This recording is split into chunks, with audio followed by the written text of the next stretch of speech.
자, 여러분 안녕하십니까? 공략 한국사 짱새입니다. 이번 시간 공부할 내용은 조선 전기의 문학입니다. 자, 우리 교재 549페이지고요. 자, 그러면 본문을 통해서 내용을 살펴보겠습니다. 자, 조선 전기의 문학입니다. 조선 전기의 문학은 작자에 따라 내용과 형식에 큰 차이를 보인다. 다양하다는 얘기예요. 그래서 작자가 조선 왕조의 건설에 참여한 관료 문인인지, 그러니까 급진파인지, 고려의 충절을 지키려는 사대부였는지 따라 달랐다. 그러니까 온건파, 그래서 급진파, 온건파 차이가 있다는 얘기고요. 간단하게 정리하면 이렇습니다. 간단하게 정리하면 이렇게 보시면 돼요.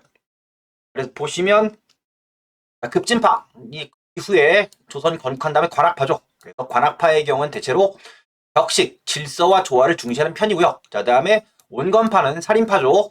자, 개인의 감정과 심성, 감정 중다 이렇게 보시면 되겠습니다. 자, 초기에는 격식을 존중하고 질서와 조화를 내세우는 경향의 문학이 중심이었다. 그래서 관악파 계통의 대체로 그렇고요. 점차 개인적 감정과 심성을 나타내는 경향의 가사와 시조 등이 우세해져 왔다. 해서 이건 대체로 살인파가 그렇다. 이렇게 보시면 되겠습니다. 자, 15세기 문학입니다. 그래서 15세기 문학은 관악파가 주도합니다. 자, 그래서 악장과 한문학 발달입니다. 자, 발달 배경은 당시의 집권 세력 관악파, 즉 그래서 훈구파 문신 관료들이 이 사장이 글짓기예요.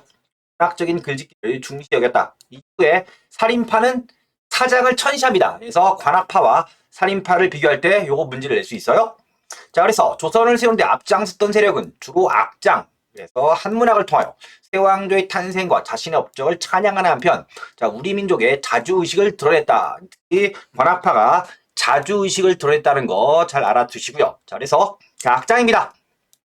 자, 한글로 지은 문학입니다. 정인지 등이 지은 용비어천가가 있고요. 그 다음에 작자가 분명치 않은 월인천강지옥이 대표적인 작품이다. 해서 이게 악장이라는 거 알아두시면 되겠고요. 그 다음에 한문학입니다.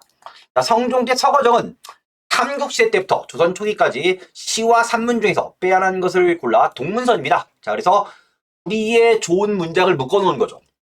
우리나라 글에 대한 자주의식 해서 뭡니까? 대체로 요 동문선 성종 때 만들었다라는 거 왕 알아두시고요. 그 다음 자주의식 이걸 시험 문제 많이 내죠. 그래서 밑에 동문서는 따로 정리가 되어 있습니다. 편찬 의도는 우리의 문화적 유산에서 자주적이다. 노력의 일환이다. 자, 민족적 자주의식이 나타납니다. 서문에 우리의 동방의 글은 우리의 글은 송나라나 원나라의 글도 아니고 한나라와 당나라의 문도 아니며 글도 아니고 바로 우리나라의 글입니다. 자, 마땅히 중국 역대의 문 글과 나란히 천재 사이에 행하게 하여야 한다. 해서 나라 글도 매우 뛰어나다. 이렇게 밝혔고요. 자, 내용은 이일로나 이규보, 이재현, 이색, 정도전 등 편찬 이전의 인물 500명의 작품, 그 다음에 4,302편이 수록되어 있습니다. 그래서 우리 글 묶어놓고, 자, 우리의 글도 뛰어나다. 이런 내용이기 때문에, 해서 왕하고, 그 다음 뭡니까? 자주의식으로 보시면 되겠습니다. 그래서 자주의식을 물어볼 때 이거 시험 문제 내죠. 그 다음 시조입니다.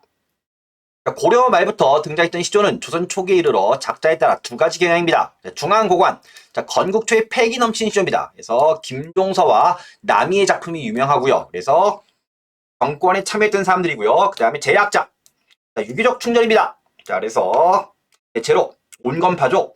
길제와 원천석의 작품이 유명합니다. 이런 내용들을 살펴보실 필요가 있습니다. 자, 가사입니다. 시조의 한계를 극복하고 감정을 구체적으로 표현하려는 필요에서 가사 문학이 등장하였습니다. 설화문학, 폐관문학입니다. 그래서 고려시대의 폐관문학이다. 폐관문학이 조선 전기까지 계속 이어지는 내용입니다. 그래서 조선 초기 문학에서 빼놓을 수 없는 것이 일정한 격식 없이 중요한 건 뭐야? 보고 들은 이야기예요. 그러니까 본인이 지은 게 아니고 전에 내려온 이야기를 한문으로 옮겨 쓴 겁니다. 자, 이것이 폐관문학이고요. 자, 내용은 관리들의 기이한 행적, 서민들의 풍속, 그다음에 감정, 역사의식을 담고 있는 것들이 많습니다. 그래서 대표적 작품은 서거정의 필원잡기가 있어요. 고대부터 전하는 일화를 수록했다 되어 있고요. 그 다음에 성현의 용제총화가 있습니다. 문장이 아름다운 조선시대 수필문학의 백미다 되어 있습니다. 보시면 요게 전기의 작품이죠. 자, 그럼 시험 문제 나올 수 있는 게 뭐냐면 전기와 후기를 끊는 거예요. 그래서 필원잡기와 용제총화가 조선시대 후기 작품이다 그러면 아닌 거죠. 이렇게 전기 후기를 큰 틀거리로 알아두시고요. 작자까지 알아두시는 것이 좋습니다. 자, 그래서 9급 국가직 시험에서 이런 것들이 나옵니다. 자, 특징은 불의를 폭로하고 풍자하는 내용이 많아 당시 서민사회를 이해하려는 관리들의 자세와 노력을 엿볼 수 있다 이렇게 되어 있고요. 자, 다음에 금오신화입니다. 한문 소설이다 해서 뭡니까? 기존의 이 폐관 문학이 본인이 지은 게 아니고 전에 내려온 이야기를 옮겨 쓴 거라면 금오신화는 소설, 본인이 창작해서 만든 이야기죠. 그래서 이 설화문학은 이 전에 내려온 거 옮겨 적은 문학은 성종 때 가서 뭡니까? 김시습이 지은 금오신화와 같이 소설로 발전합니다. 그래서 김시습은 행육신이죠. 세조의 왕위 찬탈에 동의를 안 하고 옵니까? 관직 때려치고 나서 옵니까? 이런 식의 글을 남겼습니다. 그래서 김시습이 천재라고 얘기합니다. 자, 소설로 발전했고요. 자, 금오신화에서는 평양과 개성, 경주, 옛 도읍지를 배경으로 남녀 간 사랑, 불의에 대한 비판, 민중의 생활 감정과 역사의식이 담겨 있습니다. 그래서 금오신화. 이건 뭐 국어 파트, 문학 파트에서도 뭡니까? 많이 다뤘던 내용이기 때문에 알아두시는 게 좋습니다. 그 다음에 16세기 문학의 주류는 살인문학입니다. 16세기 이르러 살인이 정계의 주도권을 장악하자 살인문학이 주류를 이루었고요. 자, 근데 특징은 한문학은 쇠퇴, 침체합니다.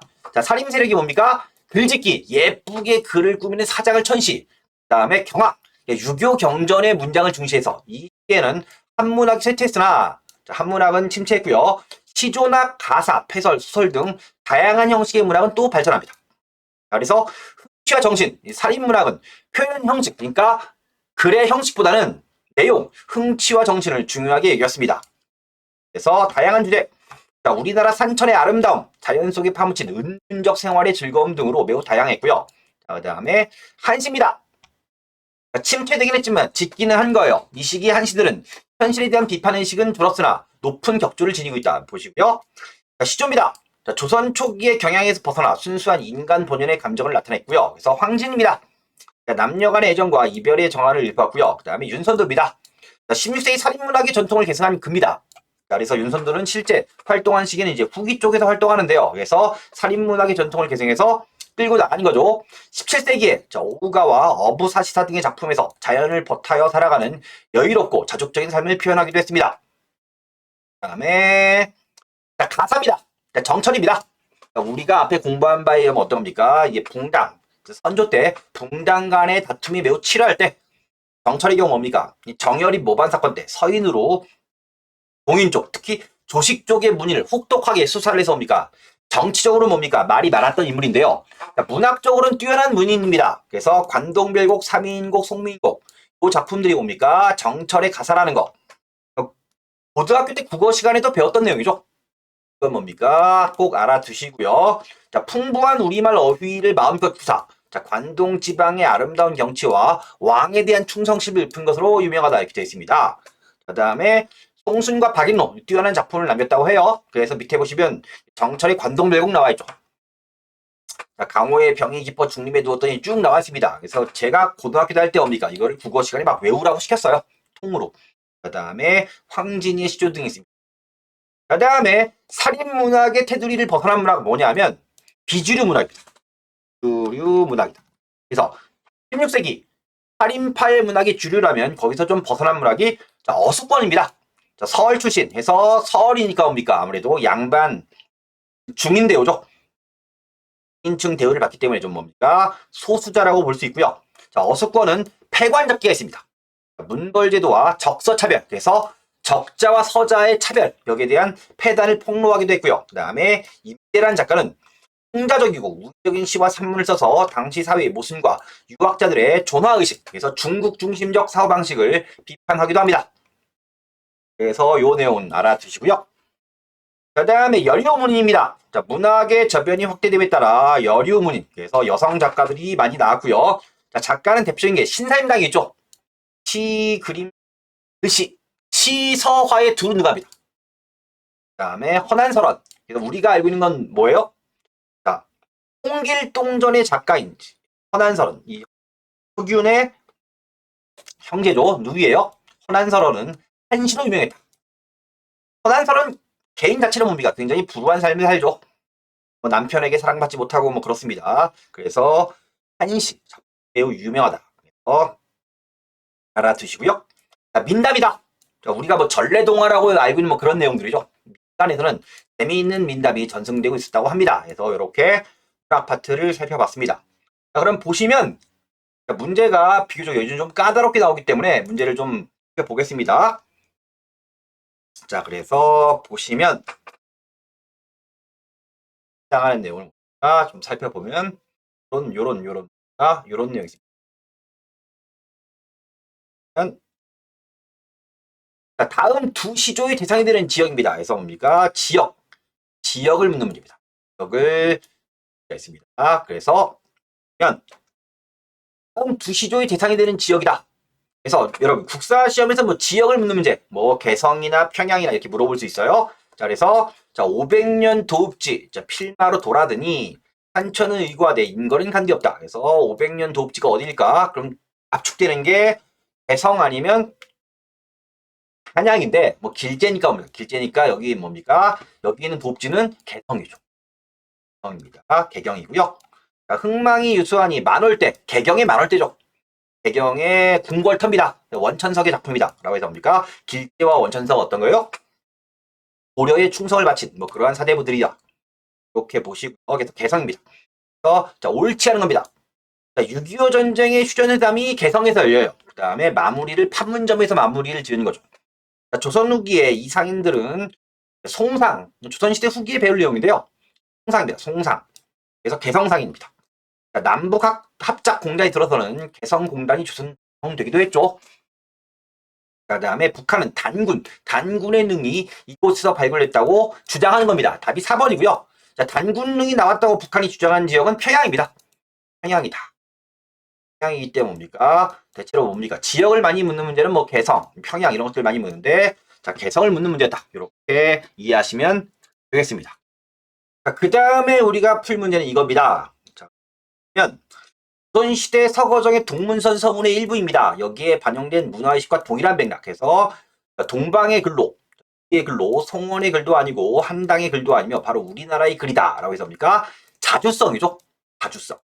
자주성을 묻는 문제를 이렇게 시험에 많이 냅니다. 자, 보면 자주성의 맥락으로 쓰여진 책이 뭐냐 해서 삼국사저료.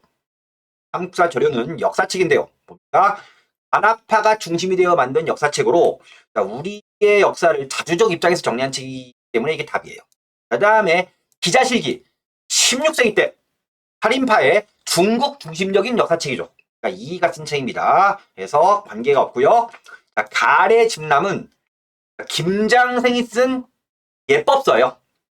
이게 관계가 없고요. 동몽수지는 어린이가 지켜야 될 뭐 윤리 이런 겁니다. 이기 때문에 크게 관계가 없기 때문에 이 다주성의 맥락에서 쓰여진 책은 답이 1번입니다. 이렇게 문제를 풀이할 수 있습니다. 이렇게 살펴보시고요. 그 다음에 여러분 다음 시간이어서 왕실과 양발의 건축을 살펴보도록 하겠습니다. 여러분 수고하셨습니다. 다음 시간에 뵈어요.